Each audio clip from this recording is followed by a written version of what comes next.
Halo Tribuners, kembali lagi bersama saya Vicky Uswatun Hasanah dalam program Selebrasi Lokal 2022. Tribuners, Piala Dunia sudah memasuki babak semifinal. Kali ini kita akan membahas pertandingan antara Prancis versus Maroko bersama narasumber kita hari ini Bung Gilbert. Halo Bung Gilbert. Halo Vicky. Gimana kabarnya nih? Sehat terus nanti. Alhamdulillah. Selain Bung Gilbert, kita juga ada Bung Janur. Halo Bung Janur. Semangat pagi. Siap. Gimana kabarnya? Alhamdulillah baik. Alhamdulillah. Nah Bung Janur nih, kalau melihat Piala Dunia ini semakin seru dan menarik nih. Kemarin Maroko bisa mengalahkan Portugal gitu, mengejutkan. Tim besar begitu kan, mengalahkan dengan skor 1-0.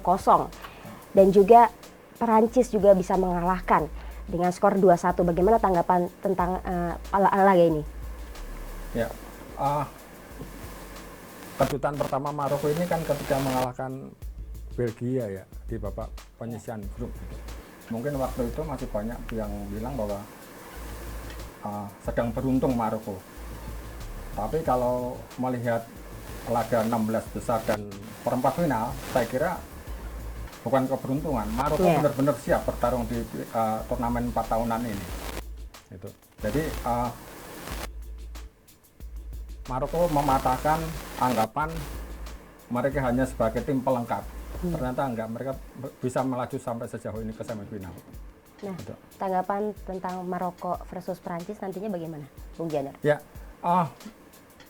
Maroko ini kan tim yang mengandalkan pertahanan ya. Sebenarnya pelatih Maroko Walid ini penganut fanatik sepak bola menyerang 4-3-3 gitu. Tapi pada prakteknya dia sangat cair. Ini terbukti saat melawan Spanyol di babak 16 besar dan Portugal di perempat final gitu kan. Formasi sangat bisa cair. Ketika bertahan dia bisa menjadi sangat super defensif, memainkan 5 pemain belakang. Di depannya ada 4 belakang dan meninggalkan 1 pemain di depan gitu. Dan ketika dia dapat momentum melakukan serangan balik, formasi kembali menjadi 4-3-3 dengan memanfaatkan 2 sayap yang sangat cepat, salah satunya Hakim Ziyech ini. Dan ini bisa menjadi ancaman mematikan kalau dia melakukan serangan balik bagi Prancis gitu. Oke, kalau dari Bung Gilbert sendiri bagaimana tanggapan pertandingan Maroko dan Prancis nantinya? Ya Vicky, babak semifinal yang menghadirkan pertandingan antara juara bertahan Prancis melawan Maroko ini cukup menarik ya. Karena kita tahu Prancis itu juara Piala Dunia 2018 di Rusia 4 tahun lalu. Sementara Maroko ini pertama kalinya masuk ke babak semifinal. Dan Maroko betul dibilang tadi Mas Janur, banyak menumbangkan tim-tim besar dan terbukti sangat-sangat siap menghadapi event 4 tahunan ini. Dan untuk Perancis sendiri kita tahu Vicky juga tidak kalah siap dengan Maroko dalam menghadapi Piala Dunia Qatar 2022 ini. Karena Perancis sendiri sejak babak awal sudah menunjukkan kapasitasnya sebagai juara bertahan di 2018 sebelumnya. Di pertandingan grup pertama Prancis berhasil mengalahkan Australia 4-1, kemudian menang 2-1 melawan Denmark. Namun ketika melawan Tunisia kalah 0-1 karena memang saat itu sudah lolos fase grup.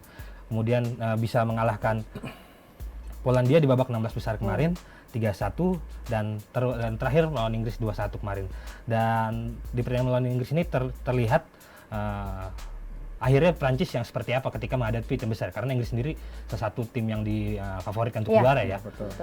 Karena di sana kita lihat Prancis bisa kalah ball position melawan Inggris sampai 47%. Hal ini pastinya penguasaan bola di Prancis sendiri sudah kalah, karena kita tahu sebelumnya Prancis identik dengan Mbappe sentris ya. Mengandalkan Mbappe untuk menjalani lini serang.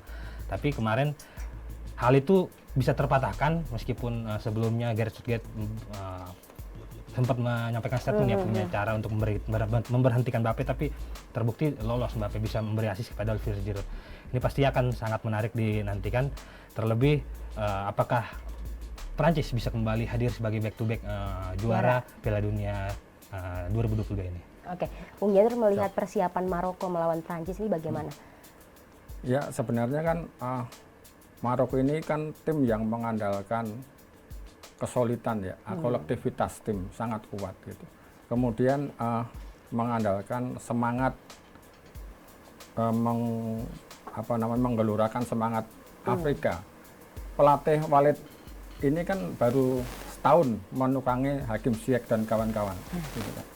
Artinya tidak banyak waktu untuk membesut timnya karena kan mereka bermain di liga masing-masing. Artinya yang dilakukan Walid adalah memompa semangat pemainnya, gitu. Mengglorifikasi bahwa Afrika tidak kalah dengan Eropa dan itu sejauh ini berhasil gitu. Oke, ini Maroko ini kan baru kegolan 1 gitu ya. Betul. Tapi minim gol nih ke gawang lawan Ya. dibanding Prancis. Prancis kan lebih banyak ngegolin ke gawang lawan gitu. Ya. Nah, bagaimana tanggapannya? Ya, kalau di fase sistem gugur ini kan jumlah produktivitas gol tidak menentukan, artinya menang kalah gitu kan, tidak peduli menang 1-0, 2-1 atau 3-1 sama saja gitu. Soal produktivitas memang tidak begitu banyak, tapi Maroko ini juga sangat kuat di lini pertahanan. Baru kebobolan 1 gol, itu pun gol bunuh diri, artinya bukan dari gol tim lawan gitu kan. Ini bisa terlihat betapa dahsyatnya pertahanan Maroko. Seperti yang saya sampaikan tadi bahwa Walid ini menganut sepak bola pragmatis, yang penting menang, tidak peduli harus menang 2-0 atau harus bermain cantik nomor 2.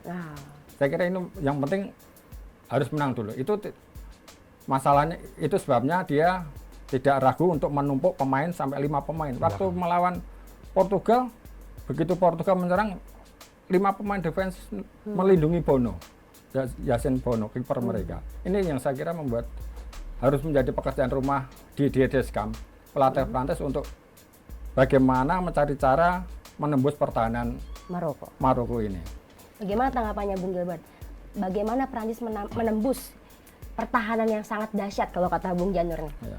Betul Vicky, kita tahu memang Maroko punya pertahanan yang solid tadi, seperti bilang Mas Janur, terbukti dari pertandingan mereka yang baru kebobolan 1 gol. Sementara hal ini harus menjadi PR dari Didier Deschamps untuk bisa membongkar pertahanan, karena lini serang Prancis kita tahu tidak kalah kaya dari Maroko.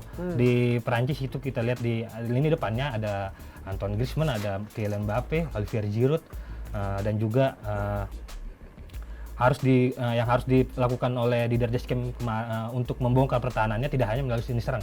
Seperti kemarin set up bola yang waktu melawan Inggris, di mana pemain tengah dari Tchouaméni bisa merangsek untuk masuk itu. Ini terbukti dari awal yang Didier Deschamps banyak disebut sebagai Mbappe sentris, tidak berlaku ya saat meskipun gol Giroud kembali dari setup dari Mbappe, tapi hal ini terbukti ketika sudah mencetak gol Prancis, tim lawan akan ibaratnya panik ya untuk mencari kembali mengejar ketertinggalan, dan ini bisa dimanfaatkan kembali oleh Deschamps melawan Maroko dengan mengandalkan lini-lini tengah mereka yang tidak kalah produktif dari lini depan. Di tengah itu kita selain ada Tchouaméni, ada juga Rabiot ya, andalan dari pemain dari Serie A. Di sana pastinya tidak akan berusaha membongkar pertahanan dan juga yang perlu diwaspadai oleh Maroko sendiri dari setup bola mati Prancis, karena mereka punya pemain-pemain yang akurasi dari gol sebenarnya cukup tinggi ya. Ada Varane, ada juga Upamecano yang dari Bayern Munchen, dan juga lini depan, terlebih dari lini depan. Dan serangan balik dari Prancis sendiri harus sangat-sangat diwaspadai oleh Maroko. Memang sepertinya pertandingan ini akan berjalan dengan penguasaan bola Prancis ya pastinya ya. Tapi ketika Prancis sedang berusaha membongkar pertahanan, hal ini tentu dijadikan celah untuk Maroko mencari ruang ya agar bisa melakukan serangan balik. Dan ketika kita tahu Maroko memang tidak terlalu lengah ketika menyerang ya, meninggalkan lini pertahanannya tidak terlalu bolong. Tapi ini harus diwaspadai dengan kecepatan dari pemain Prancis, pemain Maroko, karena di Prancis ada pemain-pemain yang cukup cepat, Mbappe, ada juga Griezmann yang sangat-sangat cepat siap untuk mengadu sprint dengan pemain bertahan lawan. Dan untuk untuk Prancis sendiri kita tahu sampai sejauh ini selalu kebobolan 1 gol minimal. Belum pernah clean sheet seperti Maroko tadi yang meskipun gol bunuh diri ya. Dan ini menjadi hal yang patut diwaspadai karena Maroko sendiri tidak diduga melakukan serangan pola-pola permainan Maroko dalam menyerang itu tidak selalu bola-bola umpan lambung ya dari samping ketika melakukan serangan balik. Hal ini harus diwaspadai oleh barisan pertahanan Prancis karena mereka dengan status mereka selalu kebobolan di 90 menit ini akan menjadi PR bagi Varane dan juga Upamecano untuk menjaga gawang dari Hugo Lloris. Ya, bagaimana tanggapannya Bung Janur terkait pernyataan dari Bung Gilbert? Ya, menurut saya sih pelatih Prancis harus mencari antitesa dari dari strategi yang sudah dilakukan Maroko dalam 2 laga terakhir. Mereka bermain rapat bertahan. Saya kira kalau mereka akan menerapkan formasi yang sama, strategi yang sama, Deschamps pasti sudah punya cara untuk menembusnya. Saya sih membayangkan permainan Maroko berbeda dengan 2 laga sebelumnya. Artinya tidak hanya mengandalkan lini pertahanan. Bayangan saya kemungkinan Maroko akan mencuri gol cepat, setelah itu baru akan bertahan. Kira gitu. Oke, tadi disebutkan sama Bung Gilbert, Prancis ini selalu kemasukan gol gitu ya. Akankah Maroko ini akan memasukkan gol juga ke Prancis? Bagaimana tanggapannya Bung Gilbert? Kemungkinan bisa terjadi, barusan dibilang Mastis akan mencuri gol, tapi melihat statistik di 2 pertandingan Maroko sendiri, mereka bisa mencuri gol cepat itu hanya saat melawan Belgia yang menang 2-0 itu ya. Selain itu mereka terus digempur pertahanannya, dan terlebih 2 tim terakhir Spanyol dan juga Portugal itu jadi bukti kalau Prancis ini kan bisa disetarakan dengan Portugal dan juga Spanyol sebagai satu tim besar, dan ini menjadi bukti lini Maroko yang kita tahu tidak bisa langsung melakukan serangan di menit-menit awal atau 10 menit awal yang jadi menit-menit krusial. Saya agak sulit mengungkapnya Mas Janur, karena Maroko ya, menurut saya saat bertanding itu tidak hanya fokus untuk bertahan. Betul. Cara mereka menyerang hanya diketahui di 90 menit itu. Mereka akan konsentrasi bertahan sambil melihat celah mana yang dapat ditusuk oleh Hakim Ziyech dan juga Hakimi ya, pastinya untuk bisa merangsek masuk. Sepertinya untuk mencuri gol di babak awal akan sulit oleh Maroko ya, dengan sebelum head to head mereka ya, pertandingan sebelumnya yang tidak bisa langsung melakukan serangan, apalagi sekarang melawan Prancis. Pasti mereka akan lebih bersabar melihat momen untuk bisa mencuri gol, tidak di menit-menit awal, mungkin di menjelang akhir laga 90 menit. Oke, Maroko ini kan selalu mengalahkan tim-tim besar gitu, tim-tim unggulan. Akankah kali ini akan mengubur mimpi-mimpi Prancis untuk back-to-back juara? Kalau ngomong soal mungkin ya, semua mungkin gitu. Tapi menurut saya sepak bola itu kan soal detail permainan, soal determinasi, kemudian soal momentum, yang terakhir soal keberuntungan gitu kan. Nah, faktor keberuntungan ini mungkin akan menjadi faktor penentu bagi Maroko gitu. Maroko sang pelatih Walid Regragui ini tahu persis bahwa Prancis itu bukan hanya Mbappe gitu kan. Dia punya Olivier Giroud, striker veteran.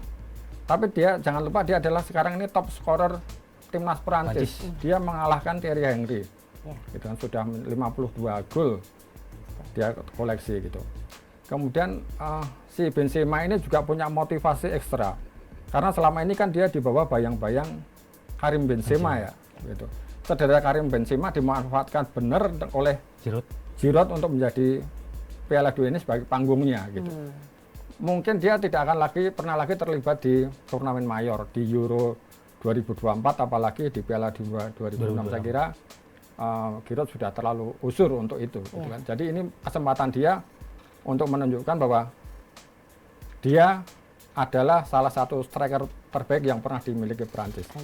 Selama ini kan dia di bawah bayang-bayang Benzema. Bahkan Benzema waktu masih di-ban oleh timnas Prancis ya, karena ada kasus itu, dia nggak pernah masuk Prancis. Benzema pernah mengatakan bahwa saya ini mobil Formula 1. Sementara Giroud adalah mobil go-kart. Dia membuat perbandingan seperti itu. Nah, saya kira ini saat yang tepat bagi Benzema untuk membuktikan bahwa dia adalah yang mobil Formula 1, bukan mobil go-kart.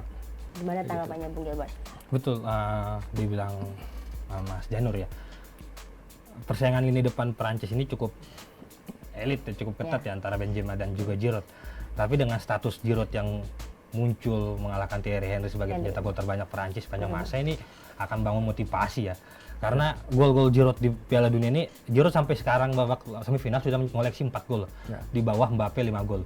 Dan gol-gol Olivier Giroud ini sangat-sangat tidak di luar nalar ya, hanya sangat-sangat tidak terduga seperti gol melawan Inggris kemarin. Ya, Dengan apitan 3 pemain, Giroud bisa dapat celah melakukan sundulan ke gawang Jordan Pickford. Ini sangat-sangat jarang untuk tipikal striker zaman sekarang ya, dimana striker zaman sekarang yang diperlukan untuk masuk ke dalam berperan dalam tim tidak hanya menerima umpan-umpan penyelesaian akhir saja, dan sepertinya untuk saat ini sisa Giroud yang bermain, Giroud dan Benzema yang bermain dengan tipikal seperti itu, model-model mirip seperti Inzaghi, tidak bisa memegang bola tapi mahir dalam cetak gol. Ini tipe striker murni lah itu ya. Striker murni yang sudah jarang kita temui sepak bola modern saat ini. Ini pasti akan jadi penyemangat, dan juga bagi Giroud sendiri ini sebagai momentum mereka ya, karena di Prancis juga kombinasi antara pemain senior dan pemain berpengalaman dan juga pemain muda ya. Pemain muda yang kita tahu Mbappe sendiri ini meskipun sudah berpengalaman tapi masih dalam skala umur masih tergolong muda, dan ini bisa menjadi pacuan ya buat mereka melihat dari Giroud sendiri dengan status saat ini. Dan apabila Giroud bisa membawa Prancis juara kembali back to back, ini pasti akan sangat berkesan buat dirinya. Tadi dibilang Mas Janur, seperti ini Piala Dunia terakhir untuk Giroud, dan ada juga pemain-pemain belakang macam Varane yang juga Hugo Lloris yang saat ini sudah 35 tahun. Ini pasti akan menjadi momentum terakhir mereka untuk mati-matian masuk ke babak final. Tadi kan disebut Giroud ini berhasil mencetak gol di atas melampaui rekornya Henry gitu. Akankah kira-kira Giroud ini akan mencetak gol juga di laga ini, Bung Gilbert? Pasti, sepertinya untuk mau peluang Benzema Giroud kembali menjadi starter itu sangat-sangat tinggi, pasti akan masuk ke dalam starting line up melawan Maroko besok ya untuk Prancis. Dan lini serang Prancis sangat-sangat subur saat ini dengan status top skor Mbappe 5 gol, Giroud 4 gol, 9 gol. Meskipun mereka selalu kemasukan, tapi mereka selalu produktif untuk mencetak gol. Seperti kalau ketika mereka ketinggalan namun bisa membalikan 2-3 gol, itu akan you still do win game pastinya. Itu yang dicari oleh Didier Deschamps, meskipun tidak sepragmatis Maroko. Pasti mereka akan mencari, Deschamps sudah mencari formula dengan formasi mereka 4-2-3-1 selama ini Mas ya. 4-2-3-1 pasti akan berubah menurut saya, seperti perkiraan dengan 4-3 kembali 4-3-3 sepertinya. Dengan tidak hanya mengandalkan Giroud di depan, tapi serangan-serangan yang cepat ini pastinya akan dimanfaatkan Deschamps untuk menembus sisi-sisi pertahanan dari Maroko ya. Yang jadi andalan Prancis selama ini kan dari lini sayap, melakukan umpan tarik ataupun umpan lambung ke kotak penalti. Oke, Maroko saat lawan Portugal ini kan counter attack Maroko sangat amat tajam begitu. Mungkinkah skema ini akan terulang di laga ini? Saya kira itu menjadi senjatanya Maroko ya, serangan balik yang mematikan ini. Mereka punya pemain yang sangat cepat, si Hakim Ziyech gitu kan. Kemudian striker yang bermain di Sevilla, Youssef En-Nesyri ini juga sangat cepat. Ini kartu merah tapi dia kemarin. Ya, akhirnya yang kartu merah bukan si Cedera. Bukan, itu En-Nesyri itu yang dari striker si Maroko. Ya. Oke. Maroko punya serangan balik yang sangat mematikan. Ini yang harus diwaspadai oleh Prancis. Betul. Gimana Bung Gilbert? Pasti dengan kehilangannya striker murninya Maroko pasti sedikit tumpul mungkin sedikit tumpul dari Maroko sendiri yang mereka biasa mengandalkan menumpukan gol dari striker mereka itu ya, Youssef En-Nesyri itu akan sangat kehilangan. Dan selama ini efektivitas dari Maroko sendiri tidak terlalu banyak sisi-sisi gol yang dihasilkan ya. Produktivitas gol yang dari Maroko tidak terlalu banyak. Karena 1-0 terakhir seperti paling banyak itu waktu melawan Belgia 2-0, 2-1 waktu 2-1 lawan Kanada. Betul. Berbanding jauh dengan Perancis yang mencetak 4 gol melawan Australia dan 3 gol melawan Polandia. Ini akan jadi akan jadi hal yang akan sangat menonjol untuk pertandingan ini. Dan menurut saya Deschamps pasti akan melakukan permainan yang berbeda ya, seperti melawan Inggris ataupun Polandia, karena terbukti Maroko dengan mengalahkan Spanyol dan Portugal akan menjadi pelajaran tersendiri. Dengan terus melakukan gencaran tapi mengosongkan lini pertahanan akan sangat fatal akibatnya apabila oleh Deschamps apabila dilakukan seperti itu. Dan opsi-opsi pemain tengah sepertinya akan semakin diperbanyak oleh Prancis ya untuk membongkar pertahanan dengan hal-hal yang tidak terduga ya. Tadi yang dari Tchouaméni dan juga Rabiot di lini tengahnya Prancis. Oke, bagaimana formasi dan pola permainan dari Maroko, Bung Janur? Ya, ini kan menurut saya ini akan menjadi pertempuran dua tim yang satu mengandalkan aspek teknikal, yang satu mengandalkan aspek taktikal gitu. Saya kira kemampuan Maroko dalam permainan kolektif akan diuji oleh kemampuan individual, kemampuan teknis oleh pemain-pemain Prancis gitu. Saya kira laga akan sangat seru. Maroko ini kan karakternya, semangatnya kan sangat tinggi gitu kan. Banyak pemain nasionalisasi yang bergabung di timnas Maroko, termasuk sang pelatih ini kan berbasis di Prancis sebenarnya. Kemudian dia baru setahun membesut Maroko, tapi dalam waktu setahun dia bisa mampu membangun sebuah tim karakter yang sangat kuat sekali, dan ini menjadi andalan mereka. Kalau formasi dan pola permainan dari Prancis sendiri bagaimana, Bung Gilbert? Untuk Perancis pastinya tidak akan banyak berubah ya, tapi dari informasi terakhir yang saya dapat tadi pagi, Mas Janur, ada Aurelien Tchouaméni dan juga Dayot Upamecano kemarin tidak hadir di dalam latihan hari Senin. Karena masalah kebugaran. Ya. Tapi ini apabila ini menjadi hal yang tidak diturunkan oleh Deschamps di starting lineup Prancis akan sangat berbahaya ya. Tapi sepertinya selama ini kalau alasan-alasan kebugaran hanya untuk menyimpan tenaga ya, pasti akan diturunkan. Ya. Jarang untuk tidak diturunkan di line up hanya karena masalah kebugaran. Dan ini pasti akan jadi mungkin salah satu strategi Deschamps mempengaruhi psikologis juga daripada pemain Maroko ya. Dan tadi Mas Janur tadi salah, yang benar tadi Mas Janur bilang kartu merah itu dari Walid Chedira, yaitu pemain tengah, itu pemain pengganti, saya baru ingat. Yang Josep El Nasir itu dari striker yang kemarin cetak gol. Karena ada dua momen kan, cetak gol dan juga kartu merah. Betul. Dan sepertinya saya mengharapkan pertandingan ini berlangsung seru ya. Karena menurut saya Mas, mungkin kalau salah koreksi, pertandingan paling seru di Piala Dunia 2002 kali ini hanya paling seru ya dengan momen pertandingannya, drama-drama hanya waktu Belanda Argentina. Itu seperti yang paling seru sampai sekarang. Sebenarnya Portugal Maroko kemarin cukup seru, tapi sepertinya lebih tarik ke Cristiano Ronaldo ya, karena mereka mungkin ini seperti Piala Dunia terakhirnya di usia 37 tahun. Jadi lebih ke sorot-sorot untuk drama dalam pertandingan, sepertinya lebih seru Argentina Belanda, dan saya harapkan ini akan jadi lebih seru dari pertandingan itu karena status dengan semifinal ya. Dan pastinya Maroko juga tidak mau kalah begitu saja, karena apabila Maroko yang lolos, karena ada beberapa tipe final ya, final ulangan itu Maroko, Kroasia dan juga Prancis. Final tanpa negara Eropa pertama itu akan terjadi apabila Maroko melawan Argen. Dan itu pasti menjadi final yang kejutan ya, sangat-sangat di luar dugaan. Dan final impian pastinya Prancis dan Argentina.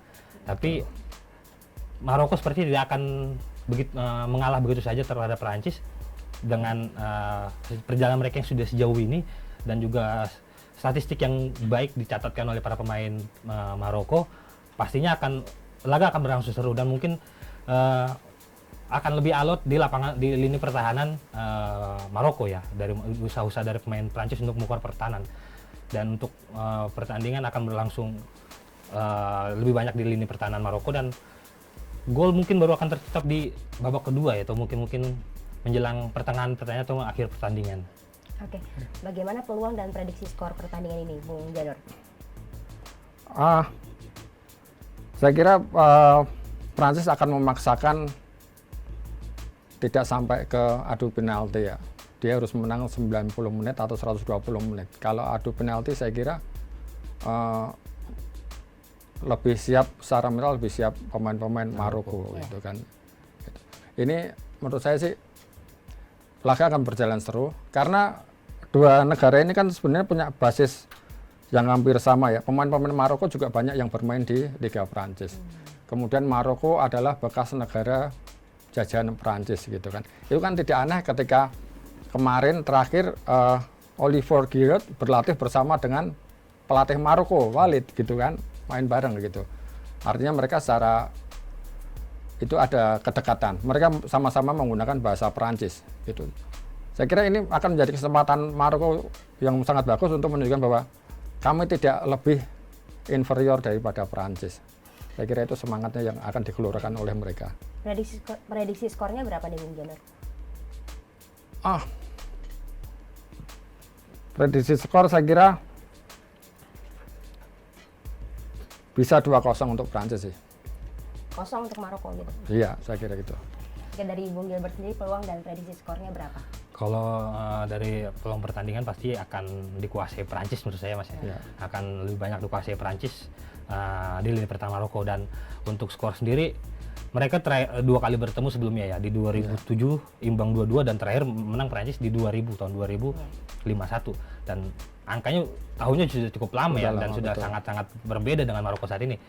Sepertinya Maroko akan bisa mencuri gol menurut saya Prancis, tapi tetap untuk menangkan Prancis mungkin 2-1 di 90 menit, karena apabila sampai ke babak extra time ataupun penalti akan menjadi pasti semangat untuk main Maroko mengulang kesuksesan mereka mengalahkan Spanyol ya. Dengan mental mereka yang sudah terbangun, tidak sudah lebih siap pastinya untuk menghadapi tim-tim besar saat ini. Dan untuk skor mungkin 2-1 90 menit untuk Prancis. 2-1, 2 untuk Prancis di waktu normal, begitu? Iya, betul. Untuk Maroko. Oke, demikian Tribuners ulasan dari Bung Janur dan juga Bung Gilbert. Bung Janur dan Bung Gilbert, terima kasih sudah hadir dalam program Selebrasi Lokal 2022. Terima kasih, Vivi. Saya Vicky Sotonasana pamit undur diri, dan jangan lupa terus saksikan Selebrasi Lokal 2022. Jangan lupa subscribe ya.